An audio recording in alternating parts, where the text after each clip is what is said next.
must say, I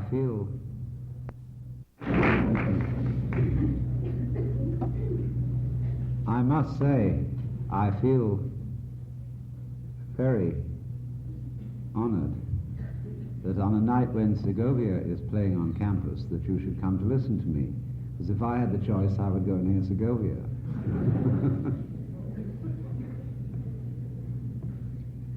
Now, it has been announced that I would speak this evening about the I Ching, the Chinese Book of Changes.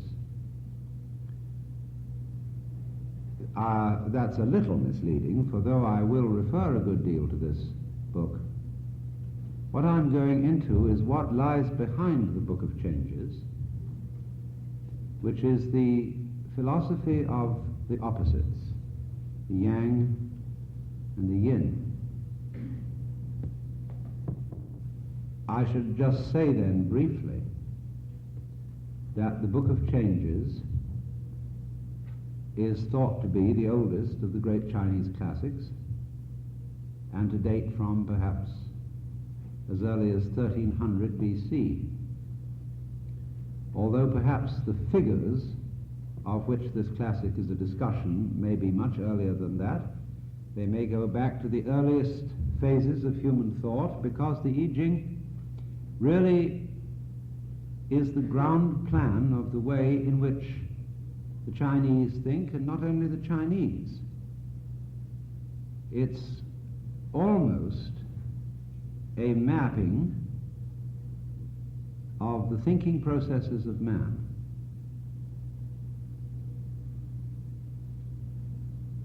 And it may surprise you to know that the system of arithmetic, which is used by digital computers, came from the I Ching. We have a binary system of arithmetic in which all numbers may be represented by 0 and 1 in various arrangements. Is you is or is you ain't. Binary arithmetic was invented by Leibniz.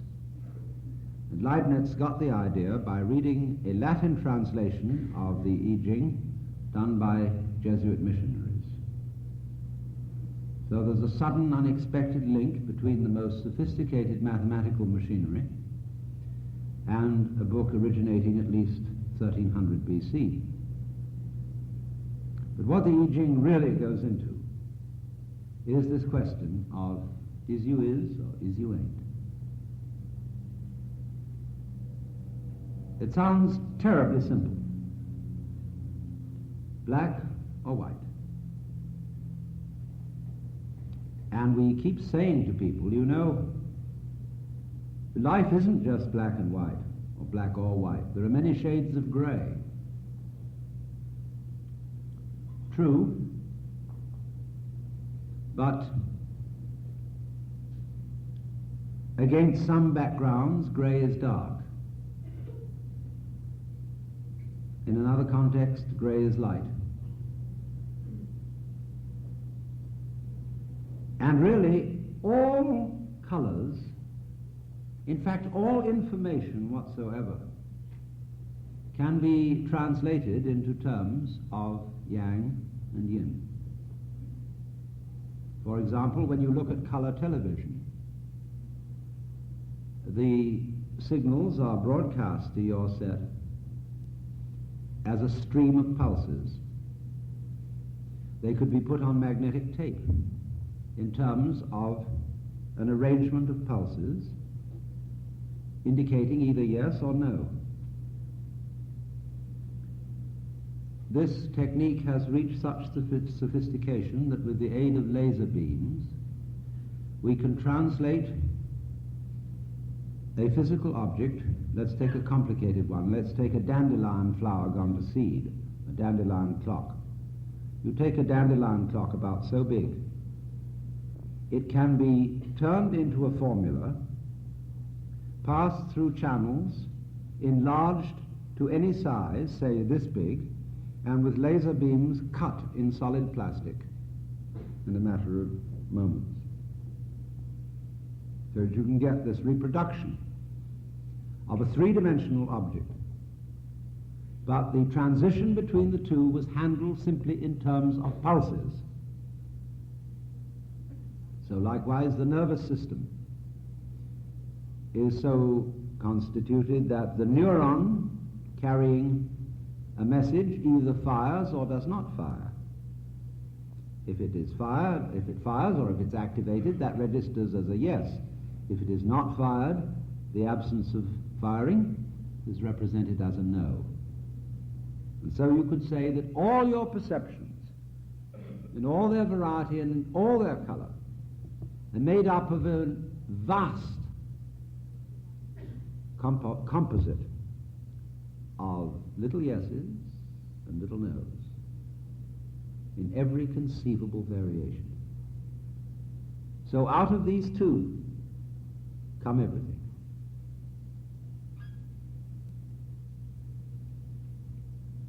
Yang means the positive and yin the negative.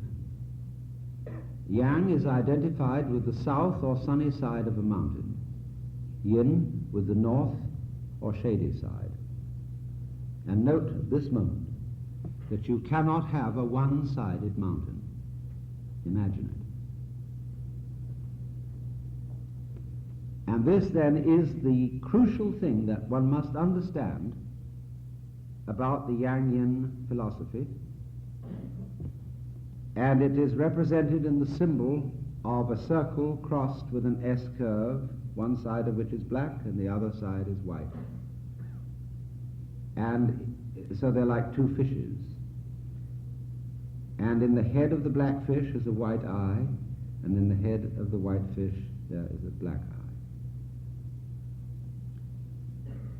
These two sides are interdependent because the black one is outlined by the white one, and the white one is outlined by the black one, and they chase each other in the form which is really the double helix, the pattern of the spiral nebulae, and also the pattern of love-making between many, many kinds of creatures. The spiral folding into itself, black chasing white, and white chasing black. Now, obviously, white and black are as different can be.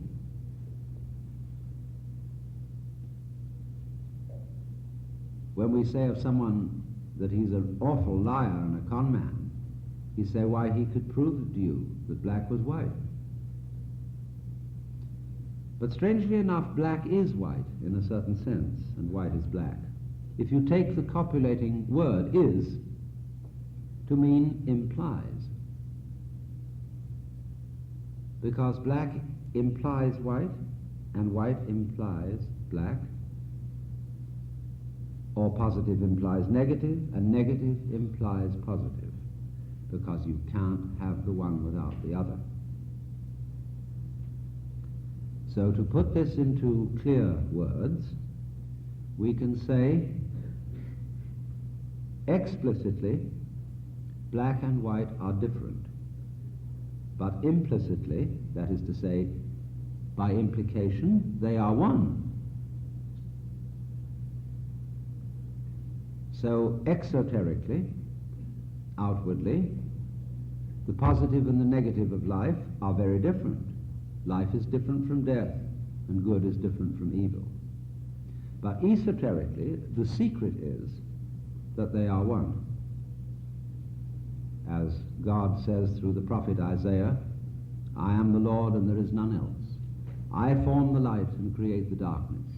I make peace and create evil. I, the Lord, do all these things. But that information is not normally handed out from the pulpit. So we have to begin then seriously considering yang and yin, black and white. First of all, if I have a black background, somehow I am tempted to make a white mark on it. If I have a white background, I am tempted to put a black mark on it.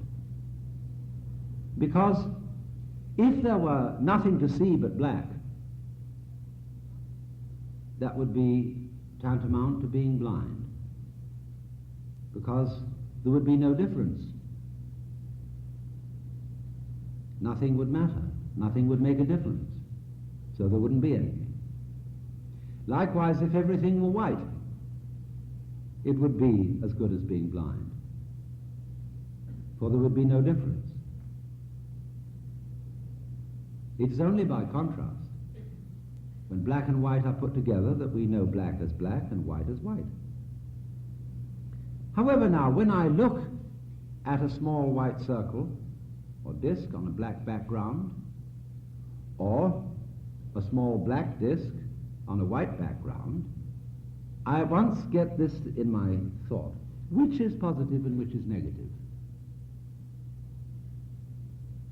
Does black represent the negative because it's dark, like night? But when I look at the black dot on the white background, I think the black dot is the thing there, so that must be positive. It was put on.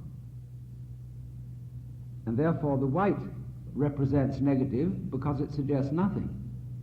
No mark, like white paper behind the print. Blank, blanche. The English blank and the French blanche, which means white, is the same. Blank, negative. Isn't this mysterious, you see, that both white and black can play the negative role? But then let's think of white as light,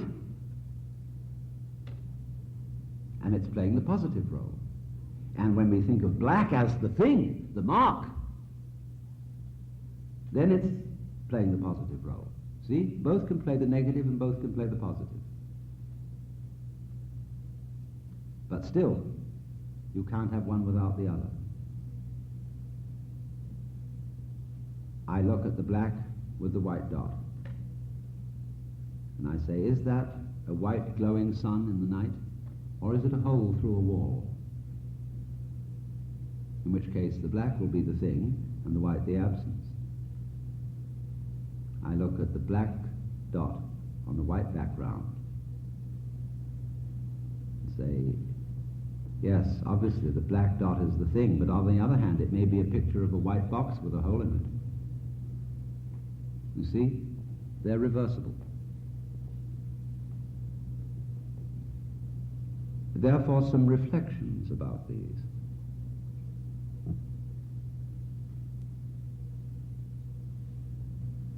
It isn't easy for a human being, the way we've been trained, to notice that you can't have one without the other.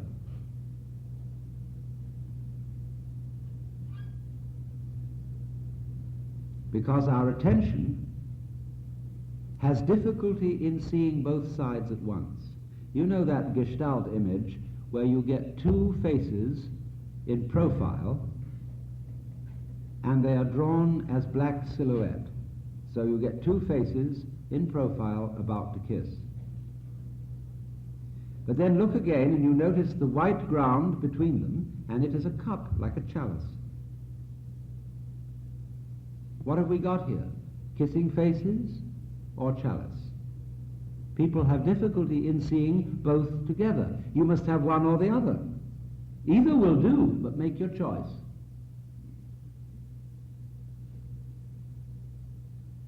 It's like, are you going to be a boy or a girl? Either will do, but you have to choose one of them. And yet, bodhisattvas are always represented as hermaphrodite, as being, as it were, bisexual, transcending sexual differentiation. Because after all, everybody who exists is the result of a boy and a girl.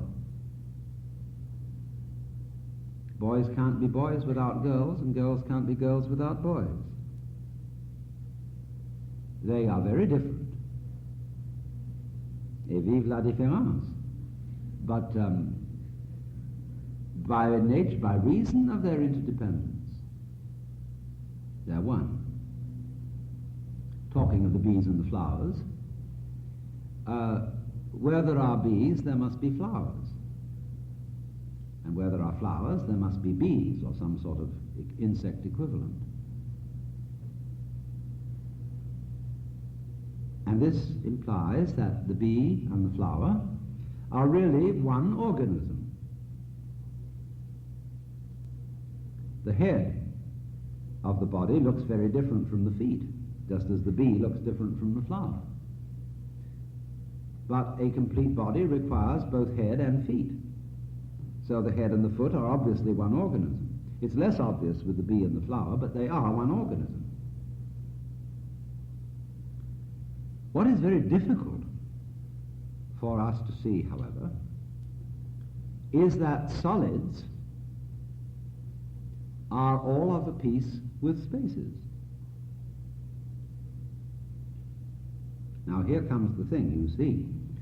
Take a situation in which we say of a given figure-ground relationship that the black is the thing, the black letter on the white page. We say, yes, it's the black letter that's important. That's the thing. But supposing it's a white letter on a black page, still we say the letter's the thing. That's important. All right. So we say we look out in the sky at night and we see the stars and the planets. We say that's what's there. That's the thing. Around them is darkness and nothingness, corresponding to the area of the magnetic tape which isn't magnetized, which delivers no message, and therefore the message is zero. But that, you see, does deliver a message. Absence speaks. Nothingness is important. But we are brought up, we are so brainwashed, we are so bamboozled, we are so hypnotized that we don't know that. That's the whole trick that we played on ourselves. We don't know that nothing is something. And it's important. Lao Tzu put it this way. The usefulness of a vessel is not so much in the clay surround, but in the empty space in which something can be carried. The usefulness of a window is not so much in the frame as in the empty space through which light can be seen. It sounds odd and paradoxical and almost a little contradictory, but nevertheless there it is. The space is, after all, not nothing. I had an argument with Buckminster Fuller about this, and he had to grant me that I was theoretically correct, because he said, so far as I'm concerned, space is just negative event. Just negative event. The fallacy wasn't in the word negative event, that's a beautiful phrase, it was in the word just, only. As if space could be dismissed. And so in exactly the same way, when we don't recognize that side of life, people can play all kinds of tricks on us. The main trick is, I can scare you with death. You won't be, see? I can remove you. Wowie. You're going to get removed anyway one of these days, and you just won't be. Won't that be awful? That would be just terrible. You know, supposing you won't be, there will be nobody to realize how terrible it is. But this is the thing, that this is one of the great tricks of life, and you have to be watching for this, as people use it, because they've all been taught to use it. It's really the fall of man, was not to recognize the other side. So everything that we think of as nothing, space, empty space, death, sleep, dissolution, decay, any sort of weakness, anything that goes against structure, that is, against the thing, that we think is bad, bad, bad, and we're trying to get a world where that side of things is rendered impotent. Nothingness must no longer constitute a threat to somethingness. In other words, we want to play black and white and if we'll call white the light and the positive, white must win. That's the game we're trying to play. Not realizing that there cannot be winning without losing. If white must win, black must lose. But if black loses, we can congratulate black for having helped white to win. Because unless black loses, white won't win. You can translate this into the difficult and thorny question of race relations. How would you know you were free, white, and 21? How could you be proud of being a white man unless you were a black man? You wouldn't know you were living on the right side of the tracks unless there were people living on the left side of the tracks. You know, there's an IQ thing that says up is to down as blank is to left, or left is to blank. You're supposed to fill in, you know. I would put taken. Anyway, taken and left. Right and left. Right and wrong. These opposites get tricky.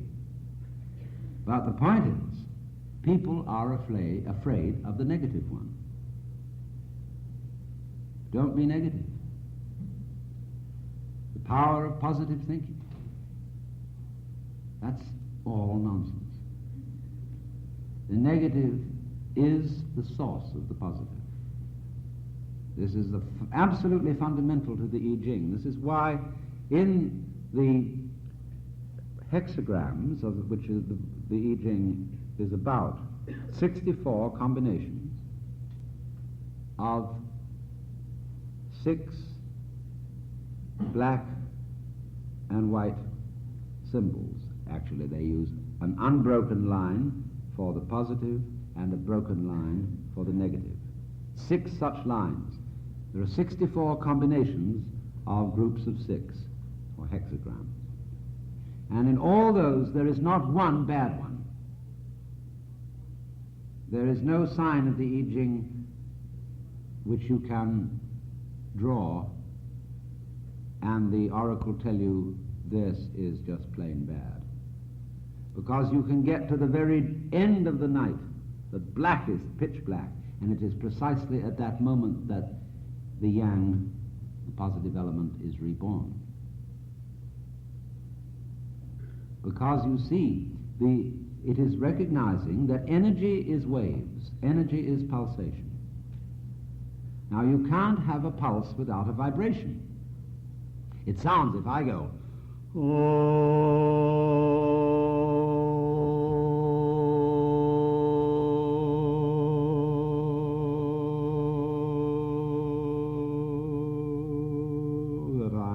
something without a nothing. But actually, if you listen very closely to that sound, you'll hear you'll hear pulse. Because without that little chunk, which is a pulse, nothing happens. So this table, which is level and solid, and philosophers down it are always talking about tables, because they always have tables in front of them in classrooms. But here it's solid. But this thing is going at a terrific clip inside it. And wowee, look at that. Analyze. And we find that there are cellular structure in wood. Analyze that, molecules.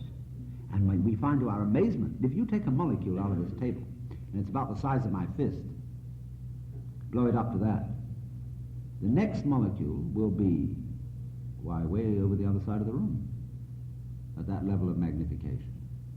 So what's in the molecules? Atoms. Take an atom the size of my fist. Well, the next one be somewhere in Los Angeles. I mean, you know, I'm just talking fancy shapes and figures. Anyway, a long way away. What's inside the atom? Ooh, electrons, protons, mesons, etc. And they, at the size of my fist, we don't even know if they're particles or waves, so it's difficult to talk about this, but they are a long, long way from each other. So we suddenly find that in this solid table there's more space than there is anything solid. There's a little bit of solid. But as you ferret it out and you go step down, it's like approaching a limit in mathematics. When you have a curve sweeping towards an axis, supposing it's an asymptotic curve, it's always getting nearer and nearer and nearer to that axis, but never actually collides with it. So we get nearer and nearer as we study substance. We get nearer and nearer to finally, what is the shell round the emptiness? We get nearer, we never quite catch it. Solid disappears into space, as at this level of magnification, the space has disappeared into the solid. See, if I just have one finger, or a better illustration, if I take a lighted cigarette in the dark, I've just got one point, but I whiz it around and you see a continuous circle. That's how you see a solid table. Because everything's going zzz so fast that your eye can't catch the spaces between. Too little, too quick.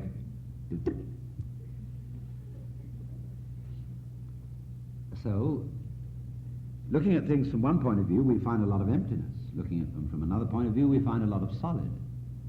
But what you have to realize is that the solid is based on the emptiness just as much as the emptiness is based on the solid. So don't be afraid of nothing.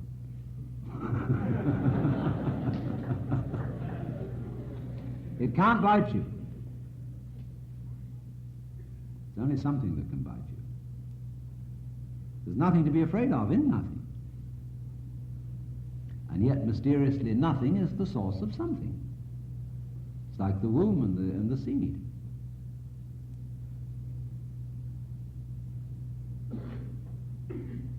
So, yang and yin go together.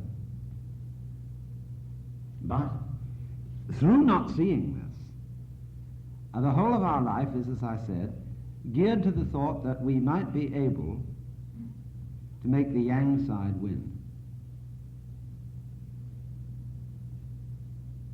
And so, in every sort of human enterprise, we are trying to have white without black. And this connects with what I was trying to get across this afternoon. When you talk about improving the world, you are meaning, presumably, that you want it more white than black, or whichever one you call the good one. Maybe you think the black is the good. It's all right, it makes the slightest difference. You know, which side are you going to take in the game of chess, the black or the white? Doesn't make much difference, except white gets first move.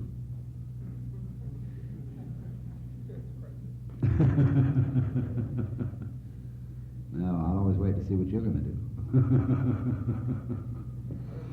to do. So, we think, could we get rid of the other one? Now, as you know, in all matters of practical living, it never works. You think now, I've been miserable all this time because I haven't had enough money. I never know whether I can make the payments on the car. I never know whether there's going to be sickness. And if only I had a little more money, I'd really feel great. So you get it. And in the transition from one stage to the other, whoops, you feel very elated. Of course you feel elated. You're going up. $5,000 a year, say. It makes a difference. When you've gone up, then of course you're on a level again. And no longer do you have to worry about making the payments. But you get a new worry. Supposing I get sick and die of it. Supposing someone robs me, takes it away from me, and worry about that. You say, oh, I'd feel so much happier if I had a medical examination. As you go to a fancy doctor, and he says, I can't find anything wrong with you.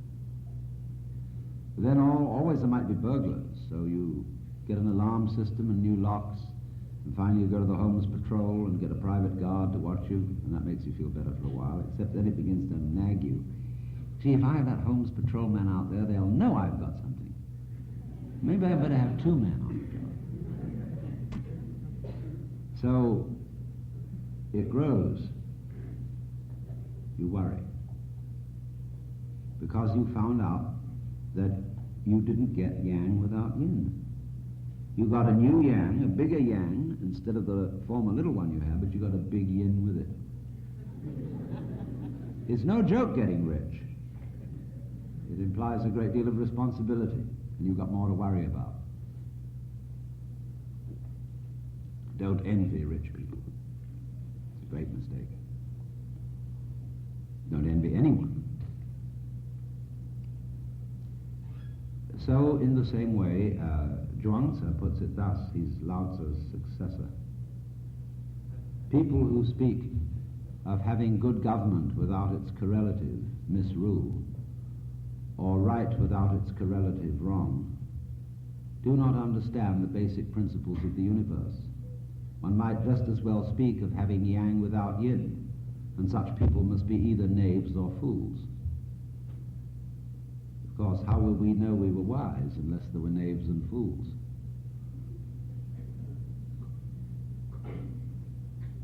But here it is, you see. You cannot beat the game. You can have the temporary illusion of winning, but by compensation you will ever so often have the temporary illusion of losing. When you go down a step, from yang to yin, you'll feel, I've lost something. When you go up a step from yin to yang, you'll feel, I've gained something. How would you know gain without loss? How could you have the sensation of more unless in relation to the sensation less? For sensation is simply awareness of contrast. That's what life is. Now, if we realize that, we get the same feeling of frustration as I wanted to give you this afternoon in trying to make it clear that so far as the improvement of ourselves and of the world is concerned, there's absolutely nothing we can do about it. And this is simply another way of saying the same thing. You cannot have more yang than yin. You cannot play a game which is win and no lose, or a game in which everyone wins. You're stuck with it.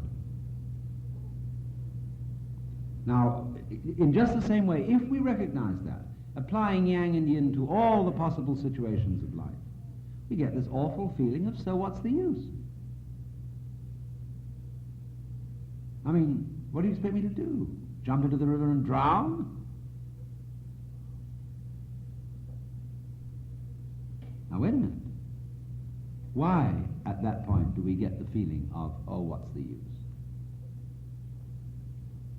Simply because we've found that our favorite game won't work. And we think that is the only thing for which there is any use, is the game in which white must win. But why not change them around? Isn't that a good game? Because you go boing, boing, boing, boing, boing, boing, boing, boing, like this. Goes in and out. It's the undulation of a wave, the crest and the trough.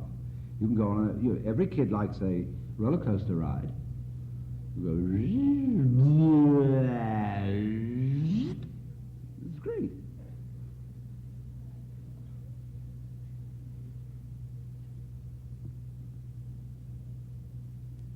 So having both is the game. See, it's no game. What we think is the game isn't a game at all. To win all the time. Win, win, win. That's no game. Because the game is always the hide and seek. Now you see it, now you don't. The game is the story in which the villain might win. And the whole idea of drama is to make it seem to the audience that it is the villain absolutely must win. There's no way out, and then suddenly, for whom, the secret thing is revealed and the hero wins. Or if you want a good cry, to have a tragedy and the villain wins. But don't you see, there is no vitality unless there's that negative element. The villain, the devil, the nothing, the death, the out. You've lost. Finish. Bye-bye. Quits. See, if that's not there, then the other one isn't there. And you're always winning. Supposing you sit at home with your wife and you play cribbage. Lots of married couples try to forget holy deadlock by playing games at night.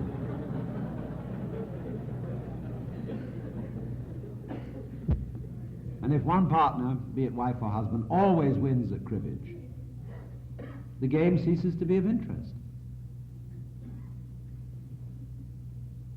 Because every good player likes a sprightly opponent who sometimes wins.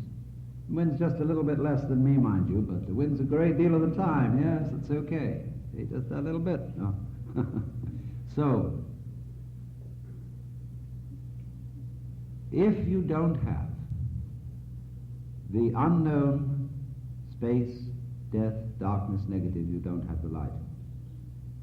So the art of life consists rather in something else than trying to make white win. You needn't sit down and weep because somebody tells you you can't make white win all the time, forever and always, so that black doesn't exist. Because black, by its very nature, is darkness, and it doesn't exist. You're trying to make it not exist. It's irrelevant. The very fact that it doesn't exist is its power. Non-existence is the necessary condition for existence, just like you have to have a front before you can have a back, or a back before you can have a front.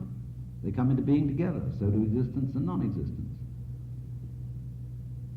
So what are you afraid of in trying to get rid of nothing which is already gotten rid of?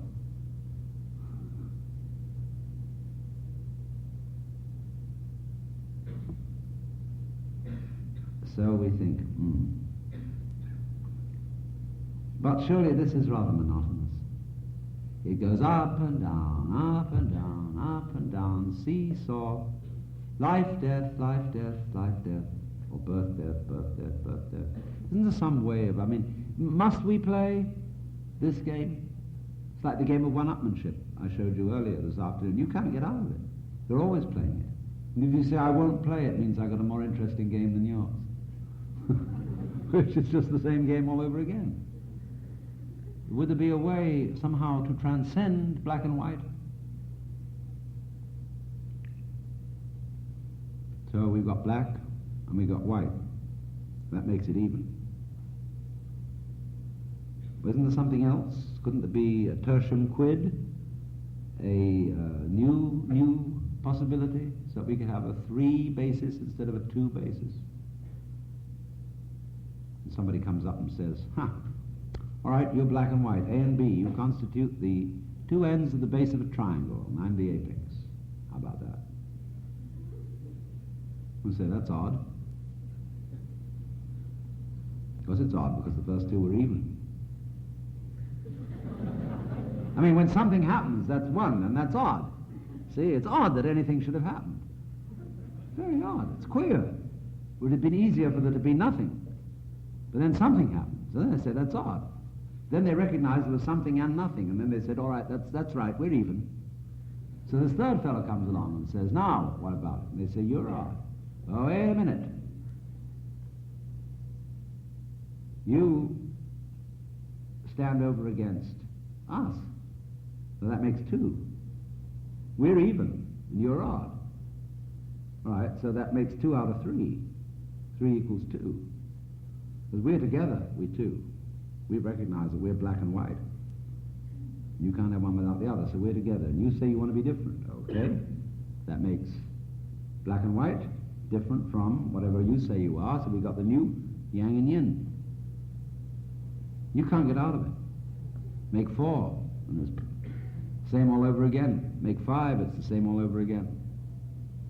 This was how Leibniz reasoned an arithmetic that could represent any number using merely 0 and 1. Say, damn it. Can't we get out of this? Hey, what would it be if you were allowed 5 minutes with God, and you're allowed to ask one question? What do you want to know? Because you know, you thought this over now. You know about the opposites, about the yang and the yin. And you know you can't ask God and say, hey, Big Daddy, will you give me a tip to beat the game? It won't work. And what shall I ask God? So you can think of all the things you might ask for. You know, an electric guitar, and $1 million.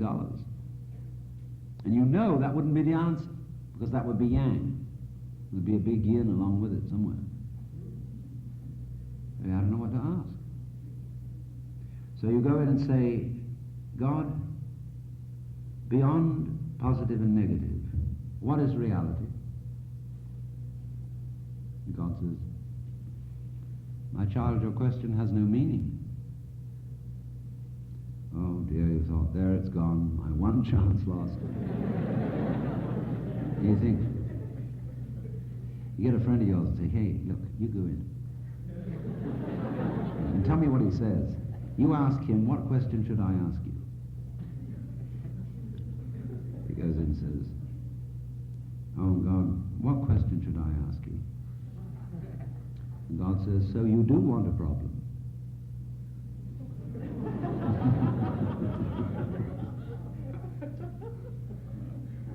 Well, you've got one. You thought it up. You wanted a game in which white only wins. There's your problem. You made it up. You had to have that problem. Because otherwise, if you don't have a problem, you wouldn't know you were here. It's like, you can't be yourself without something you call other. How will you know you are you unless somebody else is somebody else altogether? In other words, the sensation of I here, living, sensitive, alive, peeking out, beady-eyed out of my skin, entirely is with reference to something over there, which isn't me. I don't know what it is, but it works all by itself, and this is pretty scared of it. And there it is. And I can't have this feeling without that feeling. There's the same hocus-pocus going on here. If I can't feel me without having other, that's exoteric. Esoteric means I am the other. They're inseparable. How can you have self without other? How can there be other without self? You other on me and self on yourself. I self on me and other on you. But you can't, as it says, you can't have one without the other. Yang and yin. So in the same way, I say, well, this other, I'd like to manage it. I'd like to control it. Now, I know all these people around messing up my life. I don't want them to be that much other. I'm going to fix you. Then I get on a power kick. And there are all kinds of power kicks, let me warn you. It's not just politics and economics and business. The worst power kicks are spiritual, like astrology. You'd like to know the future? Would you really? It's a power kick to know the future so that you can control it. All right, you know the future, now you can control it. You know everything. It's like making love to a plastic woman. No surprise. If you know the future, it's already past.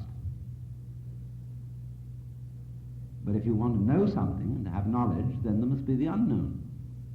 Just as if you want self, you must have other. So the future is always the unknown. The past is the known.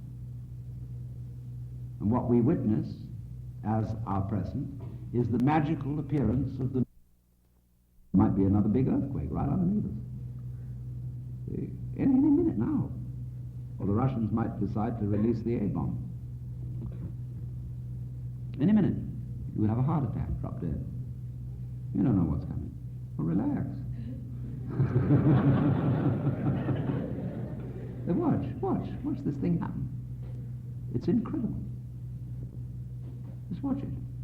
You, it, self, other, it's this vibration going on. But you think also now, wait a minute, self and other, that means voluntary versus involuntary. What I do and what happens to me. Now, what do I do? Well, I walk, I think, I talk, I move my hands. I can be nice to you or nasty to you. I would regard both as my doing. But what about my blood circulation? I normally think that that happens to me. I mean, if my heart would stop, I wouldn't say I'd done it. I would have said that it happened to me. But Buddhists will say, your heart stopped, that was your karma. And karma means nothing else except doing. It's your doing that your heart stopped. You know, that doesn't mean, don't take it literally in the superstitious way that because you spat in someone's face in a past life, you're having heart failure as a punishment for it this time around. The universe is not geared to be a kind of judicial system. I mean, a lot of priests figure it that way in order to frighten people. But karma means simply, if you die in a plane crash or have a heart attack, it's your doing. But that simply means you've got to rethink what you mean by doing. Now, I've already proved to you that black is white. So now I'm going on to prove to you that what you do is what happens to you, and what happens to you is what you do. Because you can't tell the difference between doing. You can't tell what you mean by doing unless something happens to you to contrast it with, and vice versa. You can't say of something that happens to you unless it feels different from something you do. Now let's take a look at our breath. Are you doing it, or does it happen to you?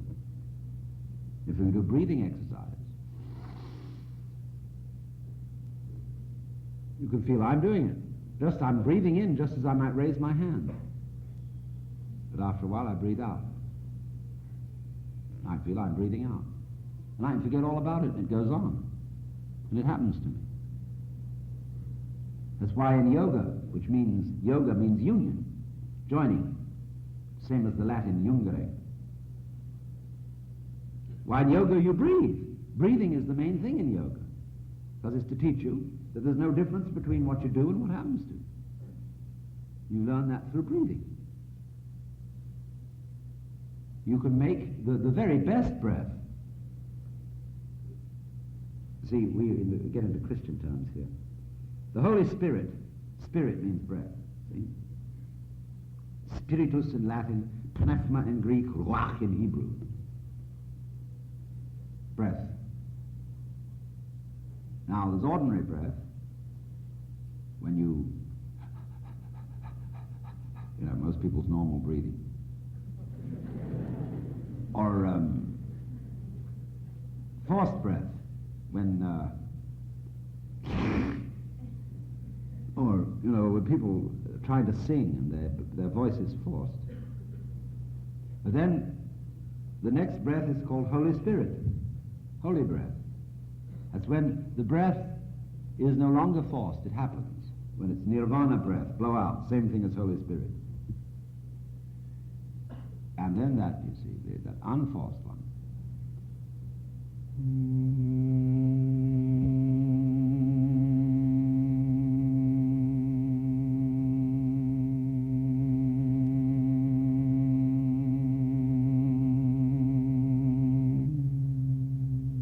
You go on and on. So, that's why when monks chant, or devotees of any kind chant, they have the idea that I am a flute, and the breath, the prana, the spiritus of the divine flows through it. It's what chanting's all about. Make yourself a tube for the divine wind. But that also means realize the unity of the voluntary and the involuntary. That's really what's meant by doing the will of God. Do the will.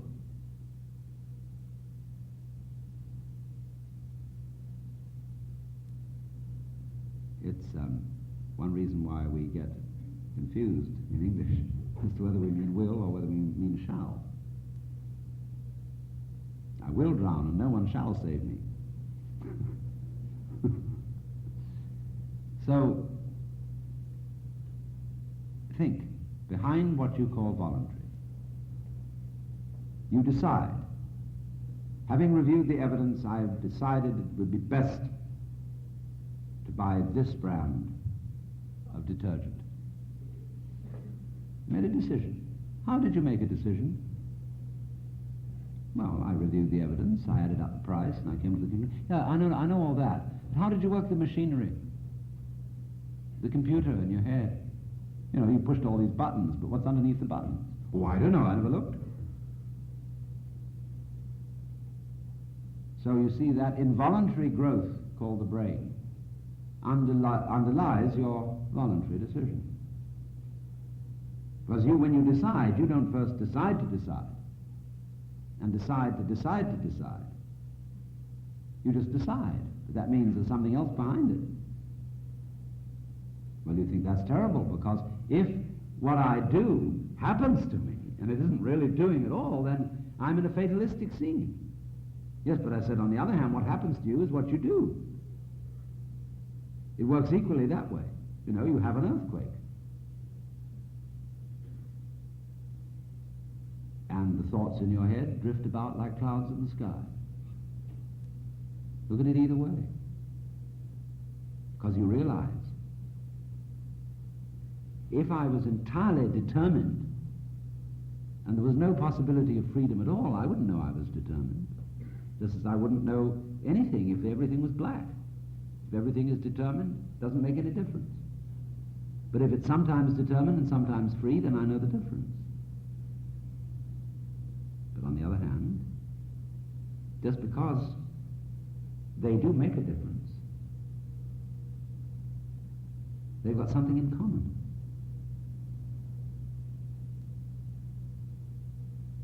So once again,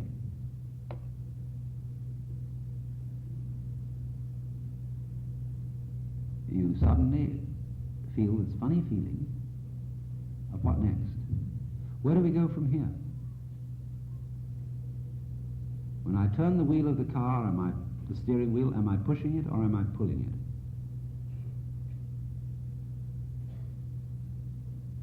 Now, which am I supposed to do, push or pull?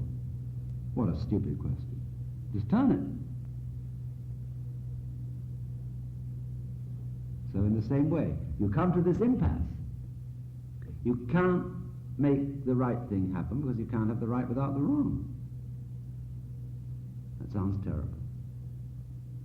But the reason why in both cases we come to, you cannot do anything to improve it. You cannot get round black and white and have white only. The meaning in both cases is your ego doesn't exist. That's why it can't do anything about it. A separate you that is the agent, the source of action, etc., and all that, is nothing more than your own idea of you, which, as I pointed out earlier, has its physical counterpart in a state of needless muscular tension that you feel chiefly concentrated in the facial muscles and between the eyes. That's the ego. And just as muscular strain cannot improve your eyesight, or by forcing the focal muscles, you can't focus any more clearly than if you just let them act naturally. So in the same way, this whole strain, the futility of the strain to make white win and to improve the world, that entire futility, the frustration of it is what you mean by I. Now it goes. It won't work, and the I collapses. Everybody is terrified of this happening, suddenly finding out that you don't have an ego. Heaven preserve me from that, because I've been building up this personality of mine all these years. I've been very carefully nurtured this personality. You tell me it doesn't exist? No, because your personality is a phantom even more insubstantial than your body. Personality is a work of art. It's like music, which vanishes as soon as it's played. You can do a personality, but you can't do anything with a personality. I mean, it's a pretty put on. It's like a good play on a stage. The mask. That's the original word. Persona means an actor's mask. But he can't do anything. So this horror, the feeling, I can't do anything, why, that's telling you the most joyous news in the world. That your personality isn't you. It's just a phony. You don't exist. What does exist? Well, look around and see. Now you've gone. You're out of your own light. Now find out what does exist. Well, don't put any names on it. Because that, again, is trying to box it up. Catch it. Put that box over it. Label on it. Oh, that's electricity. That's matter. That's mind. That's something. That's nothing. See, all these labels for compartmentalizing things. Don't do it. Stay silent. At that moment of frustration, you see there's nowhere to go on, nowhere to go back. At that moment, there is no past, there's no future. The doors of your perception are cleansed, and you see everything as it is, infinite. We will now have a brief intermission in case some of you have to leave, and thereafter we can have a time for questions, which I will attempt to answer. Thank you.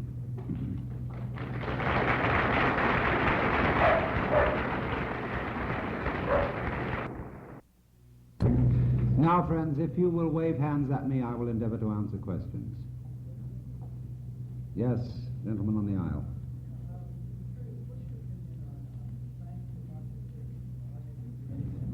The question is, what do I think about scientific objectivity or objectivity in any sense? Now, this is a most fascinating process, because when the scientist moves towards what he would call an objective way of looking at something, what is he doing? He is trying to disentangle his perception of a process from the process, so that his perception of it won't affect it.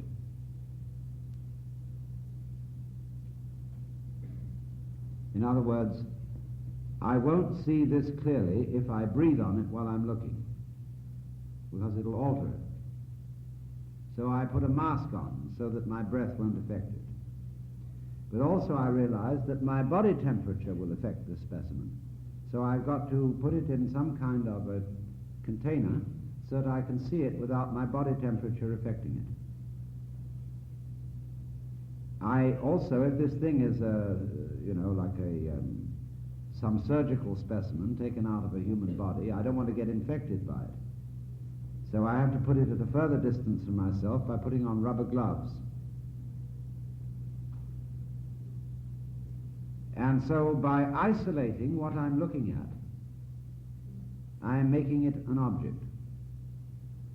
I'm isolating it from its environment and from myself as the observer.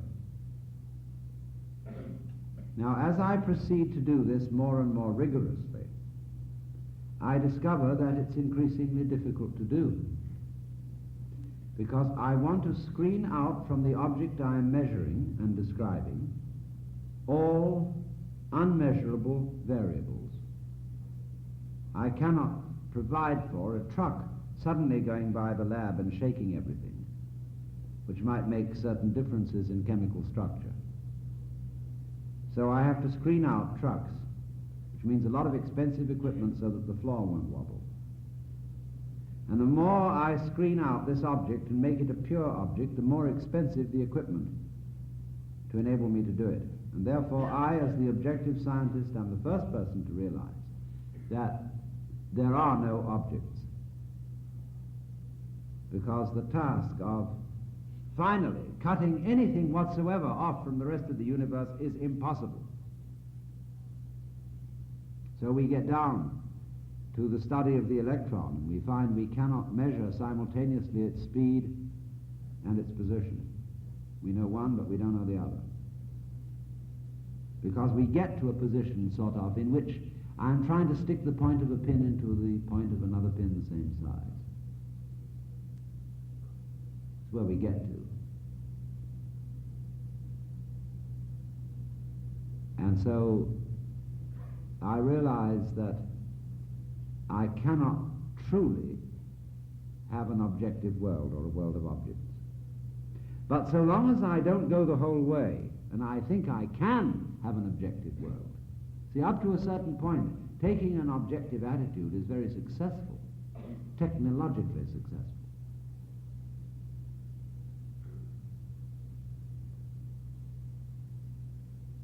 So I begin this way. I see that the world is all objects.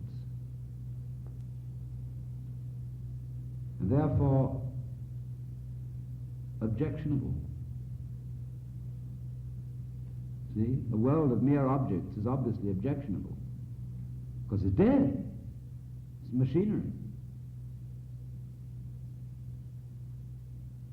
And so you will find in all anthropological and philosophical writing which represents 19th century scientific naturalism, the fundamental dogma that the world is stupid. The world is stupid, blind energy, and outside the human skin. Inside the human skin we have warmth and intelligence, for a while, until we try to make an objective study of the human being. And we do that firstly through psychology, particularly psychoanalysis. And what happens? We turn the human being into a mechanism, and we talk about unconscious mental mechanisms. Has it occurred to you that psychoanalysis is really psychohydraulics?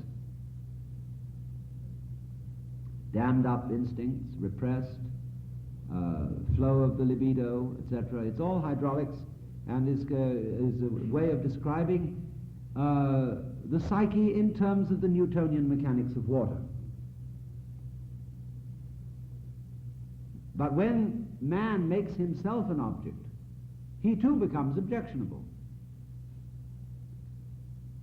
So paradoxically, the philosophy of naturalism issued in a colossal fight with nature.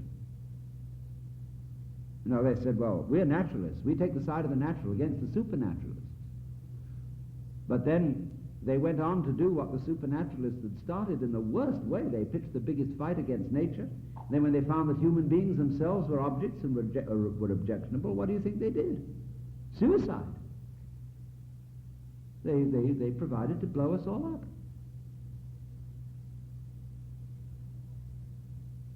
And the more we realize that we are on a suicide course, the more we hate ourselves for being like that, and think, well, maybe after all it's a good thing to commit suicide. But it starts from the objectionable world. So now, when we talk about being objective, that means a disinfectant program to nature. Throw DDT, rubbing alcohol, and Listerine over everything. Clean it up. Nothing feisty allowed, especially mystery not allowed. And we laugh at primitive peoples who treat mountains and waters and lakes as people and make offerings to them. when an Amerindian walks into a forest, he talks to the trees. You and I talk to trees. Are we crazy? But we will not have any sanity at all until we return to animism. It is absolutely important, once again, to treat other creatures as people. We occasionally, in a very stupid way, try to treat a pet animal as a person. It's like the way we try to treat babies. The baby comes into the world, and we treat it like a doll. You know? The baby looks at us in a kind of weird, puzzled way. But as it gets older, it becomes accustomed to being treated this way. We don't treat babies as people, but all they are is a small human being. And they have to be treated with respect, saying, "How do you do, baby? Welcome, welcome. We are in kind of a mess around here, and we're going to explain to you the rules of the mess, see? Because when you've learned these, you may be able to think up some better ones." But instead, we invent children. See, a child isn't a natural phenomenon. A child is a concept dating from the Industrial Revolution. Children were invented in the Industrial Revolution to keep them off the labor market. So we had special places we put children called schools. And they are reservoirs with a dam, see? When you get across the reservoir, the dam is holding you back. But at a certain point, it has to let you out and into high school. You flow out, and then there's another dam, and that lets you out in the college reservoir. Then the big dam at the end of that, which lets you out into the labor market. And the problem is to keep back up. That's why education takes longer and longer and longer, because we're trying to keep you off the labor market. So you're a child as long as that goes on. And so they invent special things for you to be and do. There are toys to play with instead of real things. And there's a child's world, of which Walt Disney is the former president. Disneyland is the epitome of it, the complete world of the phony. You know, little birds with loudspeakers in their beaks instead of real birds. Toy birds, everything toy, everything plastic. See, that's Disneyland. Fake. So that is the antithesis of the animistic universe, where nature, instead of being treated as stupid, pre-Darwinian, pre-ape, pre-amoeba, just brute force, courtesy of Ernst Haeckel. Instead of that, got to get once again the idea that the sun and the moon are living beings. Well, they are, because you see, they're organs in you. You wouldn't be alive without the sun and the moon, the atmosphere. Just as you wouldn't be alive without a heart or a stomach. They go with you. Well, if they go with you and your heart goes with you, you can at least treat your brain or your heart as more or less human. Well, it's a human sun. Just you've got a human heart. The sun is a human sun. I'll tell you something else. Every creature, this is my fantasy. I'm not going to tell you authoritatively. I'm just telling you this is my fantasy. That every creature that exists thinks it's a human being. And rejoices in a highly complicated culture. Now, true, fish do not have houses, records, books, clothes, cars, and all that junk. The fish looks at us and says, "What do they have all this junk for?" Human beings are piled around with possessions, with things. You can never get to look at them. Because we fish are far superior. We carry our whole culture on and as our bodies. And when I wiggle across here, and the other fish watch the light on me, they watch that light. It flickers, and I give them a message. Just like you get a message from,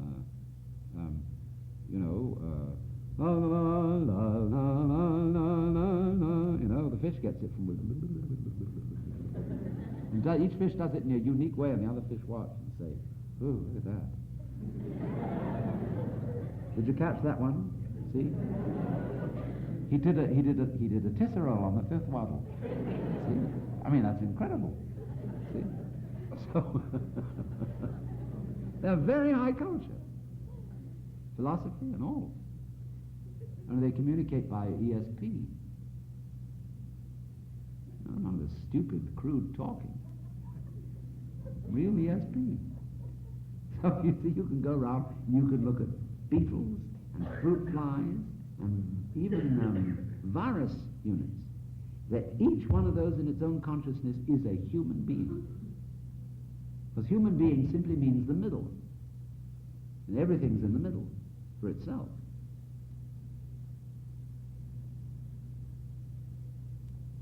Man, the measure of all things, of course. Because if you stand in the middle, you see equally in all directions. Everybody's in the middle.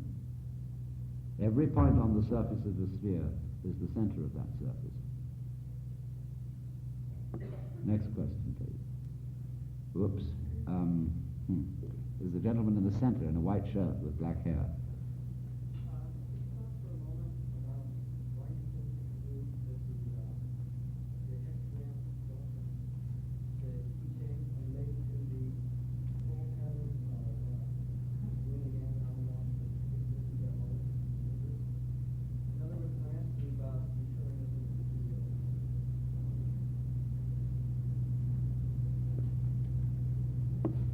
Wait a minute, I don't see why that question is asking me about determinism and free will.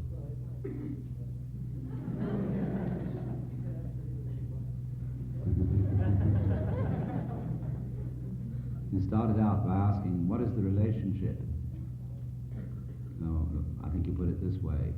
How is it that when we cast, say by tossing coins, and find a particular hexagram of the I Ching, is that a symptom of the whole pattern of the universe at the moment of casting? Yes, that's the idea. In other words, as of this time and place, a spontaneously fished for hexagram of the I Ching reflects the way the universe is focused on this time and place. But it's rather obvious it does. I mean, it isn't even a question, it's a statement. Whatever happens at this time and place reflects the whole universe as focused upon this time and place. This is the essence of a hologram. If you take a photographic negative, cut a tiny, tiny square out of it, and then pass laser beams through that square, you can rephotograph the whole negative from which that tiny piece was excised. It'll be fuzzy around the edges, but it'll be there, because the part of the photograph implied the whole. So in the same way, if I find a tooth, I look at that tooth. First of all, I'll decide whether it's a human tooth or an animal tooth. If it's a human tooth, which tooth? And by careful anthropological study, you can reconstruct the human body from the tooth. Well, that's what holography is doing, only electronically reconstructed. So if a scientist from another universe altogether found that tooth, he'd look at it and establish that it was a human being, and from the human being he would establish all the galaxies in this universe. It all goes together. It's all of a piece.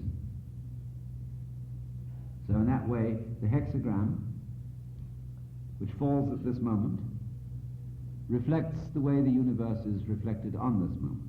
That's the idea of the I Ching. Now actually, there's a certain amount of monkey business here. Because when you get a hexagram, plus the oracular statement of the I Ching about it, you've got something rather like a Rorschach blot. Let's supposing you had a deck of different Rorschach blots, and you shuffled the deck and cut, and drew out one. Now in the Rorschach test, you make the commentary, and you say what you think that blot is. In the I Ching, there's a commentary there to help you already on the hexagram blot. But that commentary in turn acts as a blot, because all oracles, you know, are very vague. And you read into it whatever sense you see in it. And that reading is also a focusing of the whole universe at this here and now.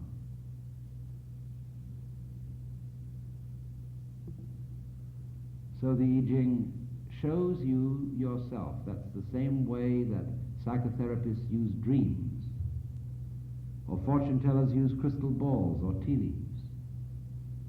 Because to get to the unconscious, we'll use a gimmick. For example, we can talk about our dreams without embarrassment, because you're not responsible for what you did in dreams. You can say, well, I didn't really do this, I only dreamt it. And therefore, the dream is a way in which you can discuss yourself without assuming responsibility for it. Thus, it's used as a gimmick to get at the deep things.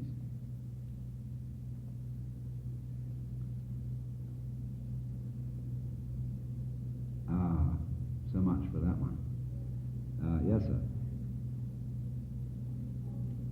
What is the importance of Henry David Thoreau, or did he contribute anything worthwhile to man's understanding of his participation in the universe? What is the importance of Thoreau?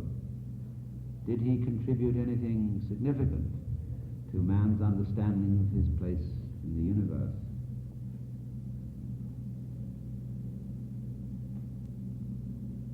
I wonder how Thoreau would regard that question.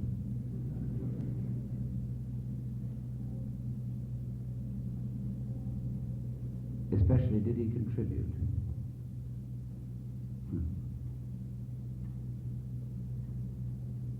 Lao Tzu, whom Thoreau resembled in many ways, says that whereas a scholar gains or learns something every day, a man of the Tao, that is to say, a man who is in harmony with the course of nature, loses something every day. And he keeps on losing until he comes to perfect non-interference, because he doesn't interfere with nature anymore, because he is nature. So he has nothing to contribute. Why? Because he isn't separate. Only those who are separate from the process have anything to contribute to it. If you're one with the process, what would you contribute? So I'm suspicious, you see, of people who make a contribution to human understanding. Maybe they've put legs on a snake. Maybe they've gilded a lily.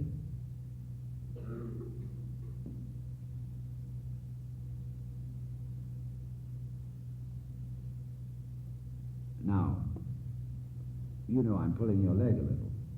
Don't please take me absolutely literally and seriously, because I'm not a preacher, but something more like a philosophical entertainer. I'm not out to reform you. See, I'm not here to improve you. You're all just as you are, you know. Buddhists call suchness. And I really shouldn't have the presumption to alter anybody in any way, because if I did, I have no idea what would happen. I'd be in the same problem as the sorcerer's apprentice, using the magic to make the broom work for you and then not know how to stop it.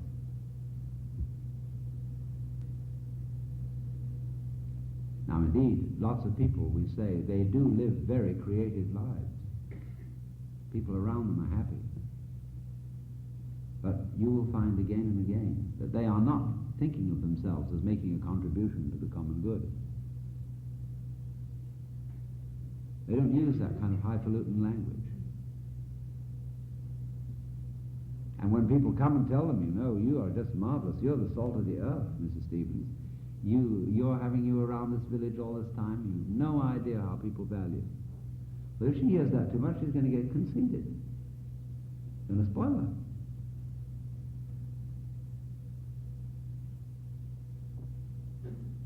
So let well enough alone.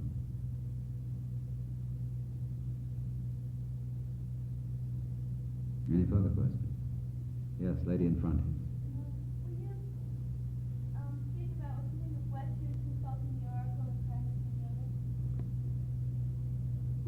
do I have to say about Westerners consulting the oracle in the I Ching?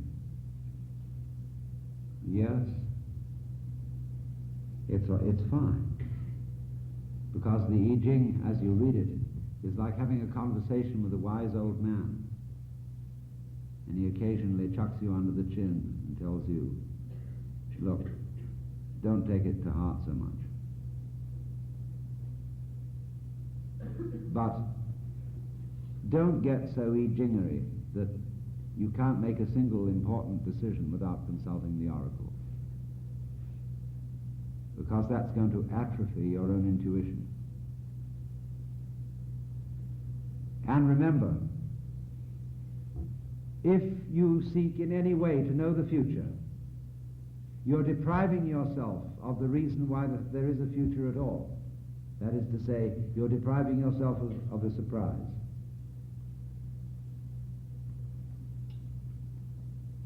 And you are therefore moving more and more towards the, well, in your case, the plastic man, but in a male-oriented language, we say the plastic woman.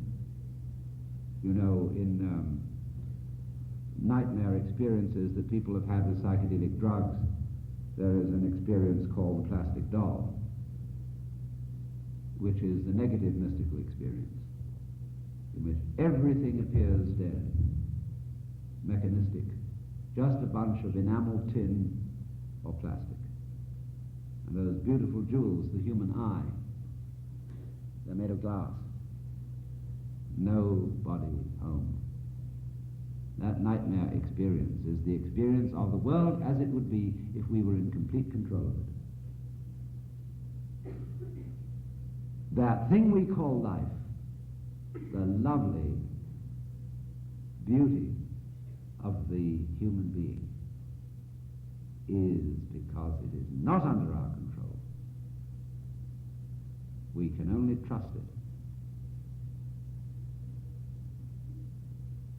Woo it, yes, but scold it into control, no. Won't work. Never has worked. Of course, we don't want it to be completely disorderly, uncontrolled in the sense of running amok. No.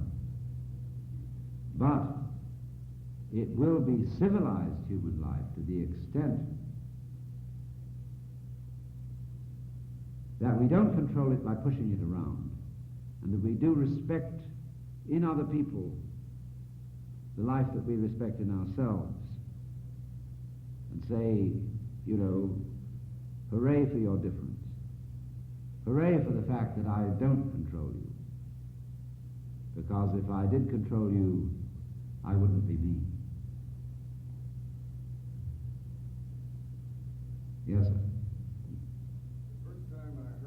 You said we were not jerks, and now you tell me that we are nothing but jerks. Have you changed your mind?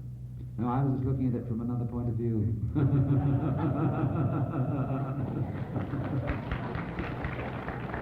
No, it's the same thing as when I was talking to you about solids. And you know, you look into a solid and you find nothing but space. And you start looking into space and you find all this solid. Yeah, that's it. Let me see, gentleman in the front row here. To which thinkers in the Western tradition do you feel most akin?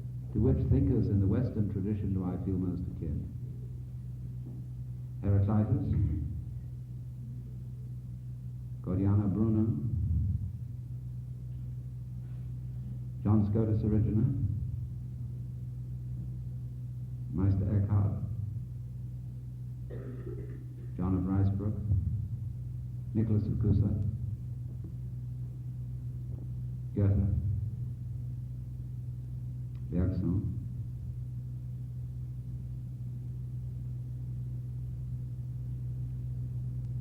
Jung, and Emerson, and a lot of people whose names wouldn't be known. What Yes. do you think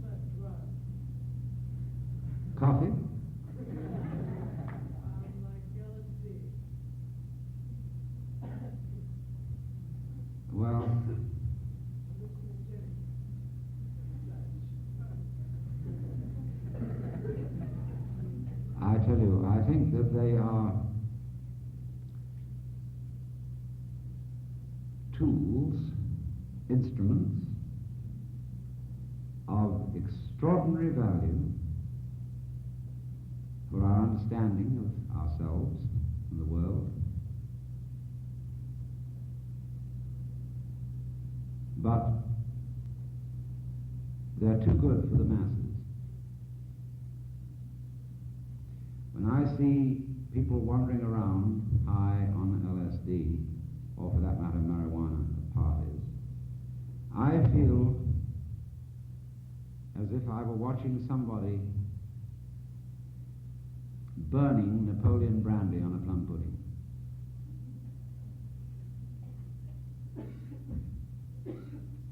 Or using a Stradivarius violin to play Happy Birthday to You.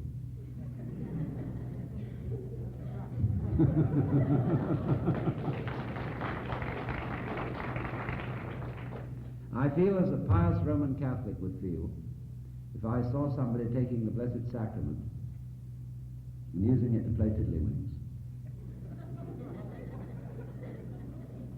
I think it's a disgrace. Furthermore, the lysergic acid which you can now buy on the street is just plain dangerous stuff. Nobody knows who makes it. Nobody knows what's in it. Nobody knows how much there is of it. And you're an absolute fool if you take it, because it can be laced with other things that are combined with LSD, if it is LSD at all, not another form of lysergic acid. We're talking about the real LSD is D-lysergic acid diethylamide 25. Now there are all sorts of other combinations which are more or less psychedelic. But I mean, the bathtub gin during Prohibition was pretty bad stuff, and some people really shot their livers on that.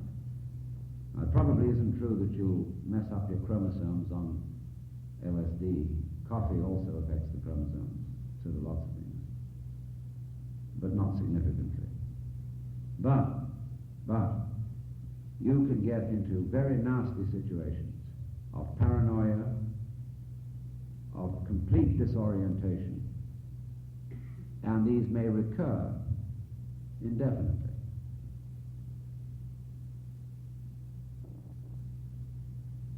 And you can just get confused rather than illuminated. Now, of course, all these problems, there wouldn't be any black market LSD, just as there wouldn't be black market heroin if we didn't have stupid laws. But it's one of the great fallacies of the West, you see, that righteousness can be enforced by making laws. The fools can be made sensible by law. Like going up to a fool and saying you are legally sensible. Liberty, such as we are supposed to have in this country, involves the right to go to hell in your own way, so long as you don't hurt anyone else.